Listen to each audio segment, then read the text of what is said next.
حضرت نصیر الدین چراغ دہلوی رحمۃ اللہ علیہ نے اپنے حلقہ ارادت میں بیٹھے ہوئے مریدوں سے پوچھا، روشنی کب آتی ہے؟ ایک مرید نے بڑے ادب سے جواب دیا، حضرت جب سفید اور سیاہ دھاگے میں فرق نظر آنے لگے یہی روشنی ہے۔ دوسرے مرید نے عرض کی، حضور جب دور کے درختوں کو دیکھ کر معلوم ہو جائے کہ بیری کا درخت کون سا ہے اور شیشم کا درخت کون سا ہے تو سمجھو روشنی ہے۔ مرشد نے یہ جواب سن کر دیگر حاضرین کی طرف نظر دوڑائی۔ کسی اور کے پاس کہنے کو مزید کچھ بھی نہ تھا۔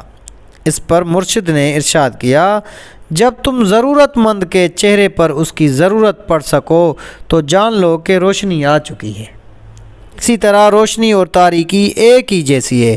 جہاں انسان حق اور باطل میں تمیز نہ کر سکے، ظاہر چیز کا نظر آ جانا روشنی نہیں ہے، بلکہ جہاں کسی کے پاس اپنا دکھ اور تکلیف کہنے کے لیے الفاظ نہ ہوں تو وہاں سامنے والا انسان اپنے علم و حکمت سے اس کی تکلیف جان لے۔ جہاں سائل کو اپنی حاجت بیان کرنے کی ضرورت پیش نہ آئے، جہاں جہالت کا گھپ اندھیرا پھیلا ہوا ہو، پھر بھی اپنے اور دوسروں کے لیے صراط مستقیم کا راستہ ڈھونڈ لیا جائے۔